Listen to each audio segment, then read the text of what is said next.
नमस्कार दोस्तों, योगेश टेक्निकल में आपका फिर से बहुत बहुत स्वागत। दोस्तों, आज के इस वीडियो में हम आपके गैस गीजर का चैम्बर यानी टैंक जिसमें से हमारा पानी इन और आउट होता है, अगर वो पूरी तरह से ब्लॉक हो चुका है, किस वजह से, नमकीन पानी की वजह से या फिर किसी अन्य कारण से, तो आप उसको आसानी से कैसे खोलेंगे, इस विषय पर आपको काफ़ी वीडियो मिल जाएंगे मेरी प्लेलिस्ट में, जहाँ आप वहाँ जाकर इस प्रोसेस के बारे में पूरी तरह से जान सकते हैं। लेकिन आज मैंने इस वीडियो में ये सब कार्य विस्तार से बताने की कोशिश की है, क्योंकि आप सभी लोगों की रिक्वेस्ट आई हुई थी कि हमें इसे थोड़ा डीपली समझाएं या फिर करके दिखाएं। तो इसी विषय को आज मैंने विस्तार रूप दिया है। वीडियो में आप लास्ट तक बने रहिएगा, कोई भी हिस्सा स्किप मत कीजिएगा, जो दोस्त विशेषकर नए हैं। और अगर आप इस मामले में परिपक्व हैं तो ही आप इस विधि को अपनाइएगा, नहीं तो किसी भी अच्छे योग्य टेक्नीशियन से ये कार्य आप करवा सकते हैं। और अपने गैस गीजर के टैंक को नया लेने से पहले इस विधि को अवश्य अपनाएं। तो आप वीडियो में लास्ट तक ज़रूर आप देखिएगा और इस विधि को ध्यानपूर्वक कीजिएगा। वो सभी सावधानियां भी मैं आपको वीडियो के दौरान बताऊंगा जिन्हें आपको अपनाना ज़रूरी है। तो मैं फिर से यही कहूँगा कि आप इसके किसी भी हिस्से को स्किप मत कीजिएगा, ताकि वीडियो की जो एक लय है वो बरकरार रहे।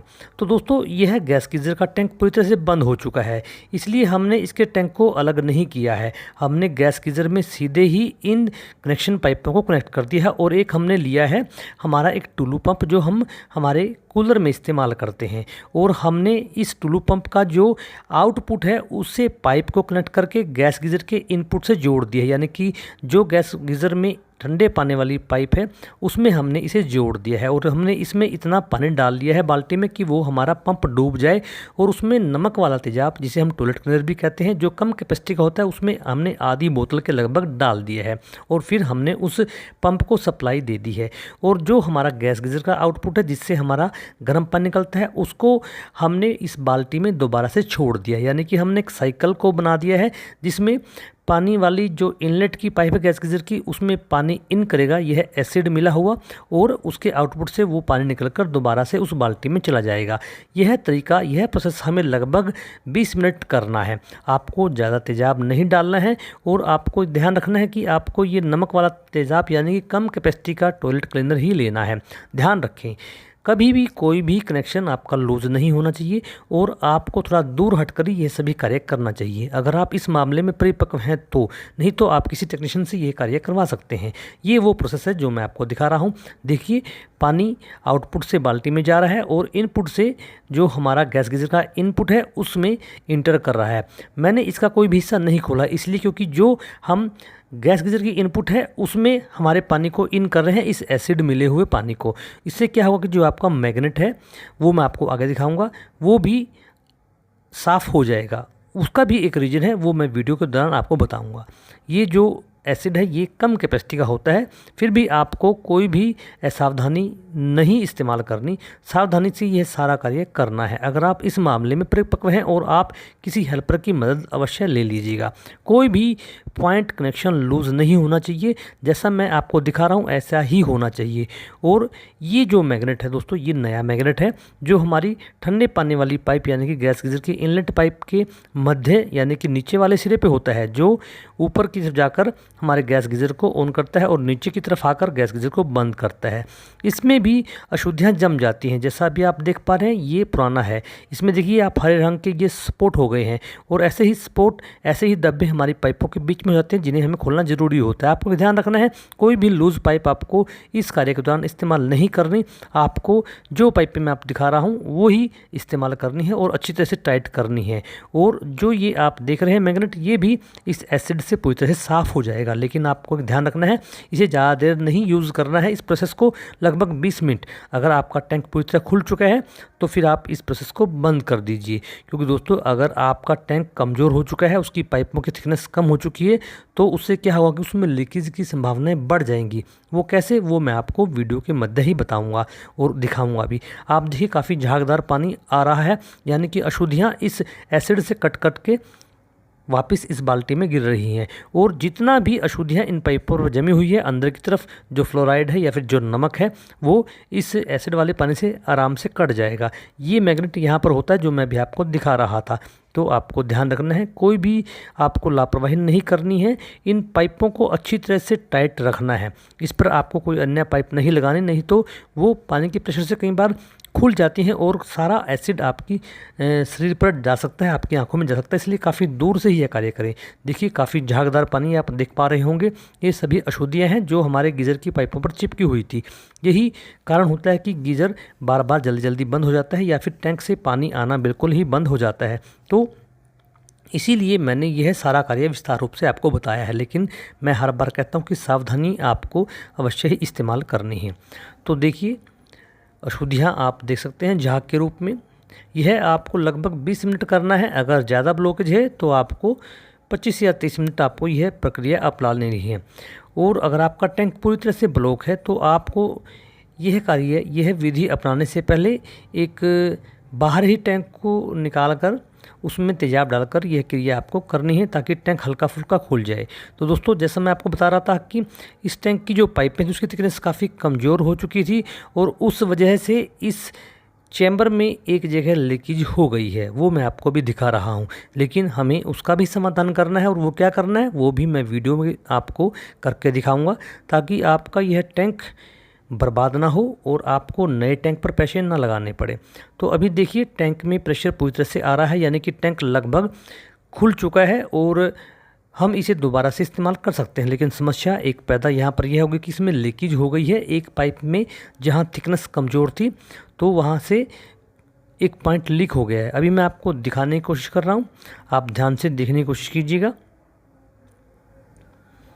क्योंकि इसमें 2 जगह ऐसी दोस्तों जहाँ पर काफ़ी फ्लेम पड़ती थी और उस वजह से इसकी जो पाइप की थिकनेस थी वो कमज़ोर हो गई है। और जैसे ही हमने सफाई की तो उससे और थिकनेस कमज़ोर होने की वजह से वो पॉइंट लीक हो गया है। देखिएगा आप, ये देखिएगा, ये यहाँ से लीकेज होना शुरू हो चुका है। लेकिन अब इसे हमें ब्रेज करना होगा। अगर आपके टैंक में भी ऐसी ही लीकेज है तो आप ब्रेज करके इस टैंक का इस्तेमाल दोबारा से कर सकते हैं, आपको नया लाने की ज़रूरत नहीं है। तो अब हम इसे रिपेयर करेंगे। सारा हमने सफाई का प्रोसेस पूरा कर लिया है। आपको ध्यान से ही ये सभी कार्य अभी निपटाना है। बाल्टी में ऐसे ही एसिड को नहीं छोड़ना है, इसको किसी वेस्ट जगह पर छोड़ना है या फिर नाली में बहा देना है, उससे बाल्टी को धो देना है बाद में, क्योंकि इसके अंदर भी हल्की मात्रा का एसिड होता है जो हमें नुकसान पहुंचा सकता है। इसलिए इससे आप लापरवाही ना करें। और अभी आप देखिएगा इसमें अशुद्धियाँ भी आपको मैं दिखाने की कोशिश करता हूं कि बाल्टी में नीचे की तरफ अशुद्धियाँ आपको मिलेंगी। तो आपको ध्यान से ही ये सभी कार्य करने। ये सभी अशुद्धियाँ हमारे गैस गीज़र के इंटरनल पाइपों से निकली हैं और इस प्रक्रिया के द्वारा आप अपने टैंक को पूरी तरह से साफ़ कर सकते हैं। ध्यान से करना आपको होगा, हल्की सी भी लापरवाही आपको नुकसान पहुंचा सकती है। इसलिए किसी प्रोफेशनल व्यक्ति से ही यह कार्य करवाएं तो बेहतर रहेगा। देखिए अब टैंक की मैंने जो फिन्स थी वो साफ़ कर ली है जहाँ पर लीकेज थी। तो अब हम इसे ब्रेज करेंगे। आप इसे आसानी से ब्रेज करवा सकते हैं क्योंकि यह कॉपर की पाइप है और इस पर आपको ज़्यादा हैवी ब्रेजिंग नहीं करवानी होती। हल्की सी ब्रेजिंग भी इस पाइप के उस सुराख को बंद कर देगी। और आप किसी रेफ्रिजरेशन की दुकान से भी यह कार्य करवा सकते हैं क्योंकि कॉपर की पाइप पर ब्रेजिंग आसानी से हो जाती है। हाँ, अगर जीआई की पाइप होती तो उसके लिए आपको हैवी ब्रेजिंग की ज़रूरत पड़ती। इसके लिए हमने उस फिन्स को साफ़ किया जो उस पाइप के आसपास थी और फिर हमने इस पर कॉपर वाली ब्रेजिंग को किया और हम उस सुराख को पूरी तरह से बंद कर पाए। तो दोस्तों अगर आपके गैस गीज़र से पानी का प्रवाह कम आ रहा है या फिर ब्लॉक हो चुका है या फिर आपका गैस गीज़र जल्दी जल्दी बंद हो जाता है जिससे आप काफ़ी परेशान हो चुके हैं, तो इस विधि को अपनाकर आप उस बंद हुए गैस गीज़र के चैम्बर को खोल सकते हैं। लेकिन वो सभी बातें जो मैं आपको हर बार बताता हूँ कि लापरवाही नहीं करनी है, आंखों पर चश्मा का इस्तेमाल करना है, काफ़ी दूर से होकर ही यह कार्यवाही करनी है आपको। और वो सभी पॉइंट जहां हम पाइप जोड़ते हैं वो पूरी तरह से टाइट होनी चाहिए, यानी कि उनमें थ्रेड होनी चाहिए जैसा मैंने आपको दिखाया। इसके लिए आप जो हमारे वैस बेसिन की कनेक्शन पाइप होती है उसका इस्तेमाल कर सकते हैं और जो हमारा पंप है उस पर हम पाइप को अच्छी तरह से लगाकर उसको कुछ टाइट कर देंगे किसी वायर के साथ या किसी अन्य कंपोनेंट के साथ। तो ये सभी बातें अगर आप ध्यान में रखेंगे तो आप इसे बिल्कुल आसानी से कर पाएंगे। और इसके लिए आपको कुछ भी नहीं खोलना है और आपका जो मैग्नेट है इसके पाइप के हमारे अंदर होता है वो भी पूरी तरह से साफ़ हो जाएगा। देखिए ब्रेजिंग हम बिल्कुल पक्की तौर पर करना चाहते हैं कि हमें दोबारा से फिर यह ना खोलना पड़े और अच्छी तरह से एक ही बार में हमारी ब्रेजिंग हो जाए। और इसके लिए आपको ज़्यादा हार्ड ब्रेजिंग नहीं करवानी, कॉपर की ही ब्रेजिंग कॉपर की पाइप पर आसानी से हो जाती है, जो किसी भी रेफ्रिजरेशन की दुकान पर आप करवा सकते हैं। और इसी विषय पर मैंने 3 या 4 के लगभग वीडियो बनाए हुए हैं जिन्हें आप मेरी प्लेलिस्ट में जाकर देख सकते हैं। उसमें मैंने अन्य विधियां भी बताई हैं, लेकिन जो यह विधि है दोस्तों यह सर्वोत्तम है और इससे आपका टैंक पूरी तरह से साफ़ हो जाता है, इसमें कोई दो राय नहीं है। मैंने काफ़ी टैंक इसी विधि के द्वारा आसानी से खोले हैं और आप भी अपने टैंक को आसानी से खोल सकते हैं, लेकिन सावधानी के साथ। थोड़ी भी लापरवाही आपको नहीं करनी है क्योंकि इसमें हम कम कैपेसिटी का एसिड इस्तेमाल करते हैं। आपको हर बार यह ध्यान रखना है कि हमें कम कैपेसिटी का ही एसिड इस्तेमाल करना है।